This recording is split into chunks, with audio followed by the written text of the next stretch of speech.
Student learner YouTube চ্যানেলে তোমাদের সকলকে স্বাগত জানাই। আজ আমাদের আলোচ্য বিষয় চতুর্থ শ্রেণীর বাংলা বিষয়ের থার্ড সামারিভ এক্সাম অর্থাৎ তৃতীয় পর্যায়ক্রমিক মূল্যায়নের একটা উত্তর সহ নমুনা প্রশ্নপত্র নিয়ে। ফুল মার্কস তোমাদের থাকবে 50, সময় থাকবে 1 ঘন্টা 30 মিনিট। প্রশ্নপত্রটা তোমাদের সেট নাম্বার 2। সরাসরি স্ক্রিনে তোমরা উত্তর সহ নমুনা প্রশ্নপত্রটা দেখতে পাচ্ছ।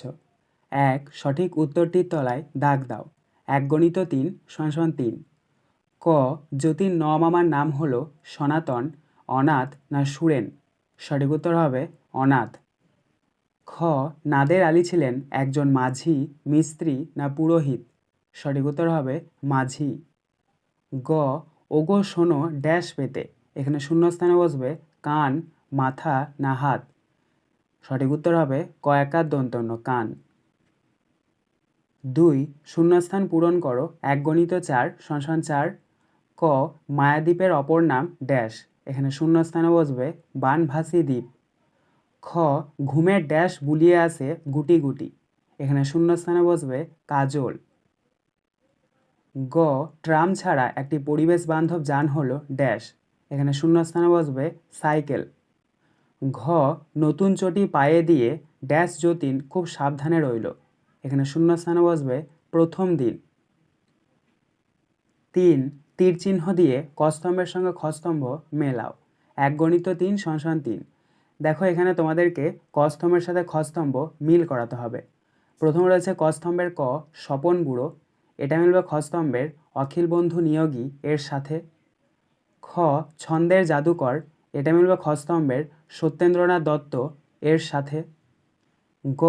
নীল লোহিত, এটা মিলবে খস্তম্ভের সুনীল গঙ্গোপাধ্যায় এর সাথে। 4. কবির নামসহ আদর্শ ছেলে কবিতার প্রথম 8 লাইন মুখস্থ লেখো। 1 × 5 = 5।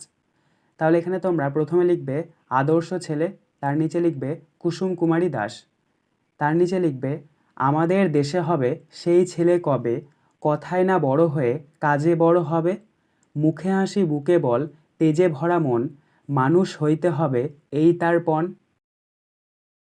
বিপদ আসিলে কাছে হও আগুয়ান, নাই কি শরীরে তব রক্ত মাংস প্রাণ, হাত পা সবারই আছে মিছে কেন ভয়, চেতনা রয়েছে যার সে কি পড়ে রয়।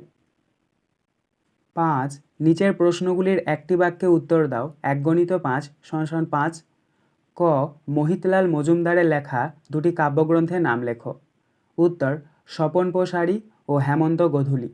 অবশ্যই কাব্যগ্রন্থগুলি সিঙ্গেল কোটের মধ্যে রাখবে। খ. মায়াদ্বীপ গল্পটি কোন বই থেকে নেওয়া? উত্তর তাঁর বড়রা যখন ছোট ছিল। গ. যতীন কোন জিনিসটি যতদিন সম্ভব টিকিয়ে রাখত? উত্তর তার ঘুড়ি। ঘ. মা জ্যোতিকে কোন নদীতে স্নান করাতে নিয়ে যেতেন? উত্তর গড়ুই। ইঙ. কুসুম কুমারী দাসের জন্ম ও মৃত্যু সাল লেখো। উত্তর 1875 সালে জন্ম এবং 1948 সালে মৃত্যু। 6. 3-4টি বাক্যে নিচের প্রশ্নগুলির উত্তর দাও। 2 × 2 = 4। ক. কথকের মায়ের অনেক সুসুখ দেখা হয়ে ওঠে না কেন? উত্তর কথকের মা চশমা খুঁজে পেতে দেরি করেন বলে। খ. কথায় না বড় হয়ে কাজে বড় হবে বলতে কবি কি বোঝাতে চেয়েছেন? উত্তর আলোচ্য উক্তির মধ্যে কবি বলতে চেয়েছেন আমাদের দেশের কল্যাণের জন্য এখন একজন আদর্শ ছেলে প্রয়োজন, যে হবে কর্মঠ, অর্থাৎ কেবলমাত্র বড় কথা বলে দেশোদ্ধার ধারণা করে বড় গঠনমূলক কাজের মধ্যে দেশকে এগিয়ে নিয়ে যাবে। 7.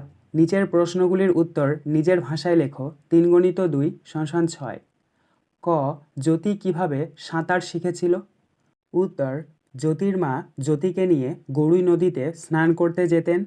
শাড়ির এক মুড়ো জ্যোতির কোমর বেঁধে অন্য মুড়োটা বজ্রমুষ্টিতে ধরে তিনি একমাত্র ছেলেকে ছুঁড়ে ফেলে দিতেন জোয়ারের জলে। জলে ঢেউয়ের সঙ্গে আপ্রাণ লড়তে লড়তে জ্যোতি সাঁতার শেখে। খ. প্রত্যেক বাড়িতে থাকত নিজস্ব নৌকা, এমন বন্দোবস্তের কারণ কি ছিল? উত্তর নদীর ধারে বসবাস থাকায় যাতায়াতের একমাত্র মাধ্যম হলো নৌকা, এই কারণে প্রত্যেক বাড়িতে নিজস্ব নৌকা থাকত। 8. শব্দযুগলের অর্থ পার্থক্য দেখাও। 2 × 2 = 4। ক. ক ভয়াকাল্য ভালো, এই শব্দের অর্থ হচ্ছে মঙ্গল। ভয়াকালয় ভালো, এই শব্দের অর্থ হচ্ছে ভালো মানুষ। খ বয়াকার ডায়মন্ডসী বাড়ি, এই শব্দের অর্থ হচ্ছে গৃহ। বয়াকার রহস্যী বাড়ি, এই শব্দের অর্থ হচ্ছে জল। 9 বিপরীত শব্দ লেখো। 1 × 4 = 4। ক দিবস, দিবস শব্দটির বিপরীতার্থক শব্দ হচ্ছে রাত্রি। খ জোয়ার, জোয়ার শব্দটির বিপরীতার্থক শব্দ হচ্ছে ভাটা। গ অভ্যাস, অভ্যাস শব্দটির বিপরীতার্থক শব্দ হচ্ছে অনভ্যাস। ঘ স্পষ্ট, স্পষ্ট শব্দটির বিপরীতার্থক শব্দ হচ্ছে অস্পষ্ট। 10 সমার্থক শব্দ লেখো 2টি করে। 1 × 4 = 4। ক জল, জল শব্দটির সমার্থক শব্দ লিখবে বাড়ি নীর। খ মাথা, মাথা শব্দটির সমার্থক শব্দ লিখবে মস্তক শীর্ষ।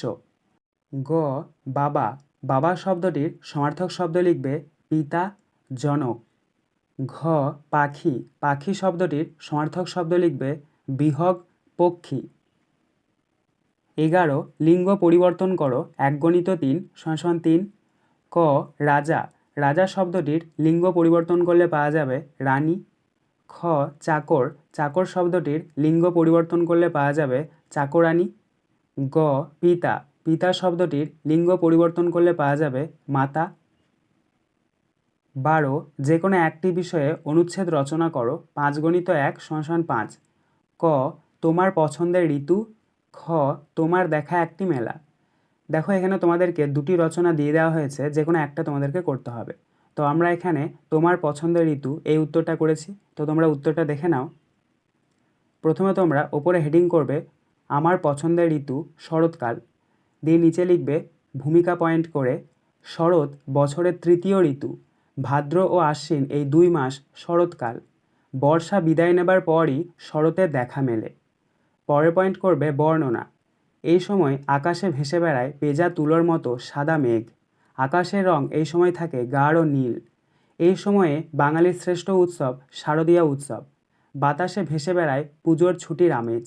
এই সময় বাংলার মাঠে মাঠে সবুজ ধান খুশিতে নেচে ওঠে, বাগানে শিউলি কামিনী হাসনুহানা টগর মল্লিকা জুঁয়ের অপরূপ শোভা, পুকুরে শত পাপড়ি মেলে ধরা শতদল শালুক, গাছে গাছে দোয়েল শ্যামার মধুর কলকাকলি, সব মিলিয়ে প্রকৃতি যেন সেজে ওঠে উৎসবের সাজে।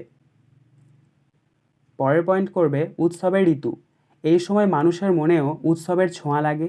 বাঙালি শরৎকালে তার মনের আনন্দকে প্রকাশ করে নানা উৎসব আর নানা অনুষ্ঠানের মধ্য দিয়ে। বাঙালির শ্রেষ্ঠ উৎসব দুর্গাপূজা অনুষ্ঠিত হয় শরৎকালে। পুজোর 4 দিনের প্রস্তুতি চলে বহুদিন আগে থেকে। পুজোর দিনগুলিতে বাঙালির মন আনন্দে ভরে ওঠে। এবং সর্বশেষ পয়েন্ট করবে উপসংহার, শরৎ উৎসব আনন্দের ঋতু। কবি সাহিত্যিকরা তাদের লেখায় এই ঋতুর বর্ণনা করেছেন। আজকের আলোচনা পর্বটি এখানেই শেষ হলো। আশা করি ভিডিওটি তোমাদের ভালো লেগেছে। যদি ভালো লাগে একটা করে লাইক করে দিও। সবশেষে তোমাদের কাছে একটাই অনুরোধ, যারা এখনও পর্যন্ত আমাদের চ্যানেলটিকে সাবস্ক্রাইব করে উঠতে পারোনি তারা চ্যানেলটিকে সাবস্ক্রাইব করে পাশে থাকা নোটিফিকেশন বেলকে অল প্রেস করে নিও এই ধরনের নতুন নতুন ভিডিও পাওয়ার জন্য। ধন্যবাদ।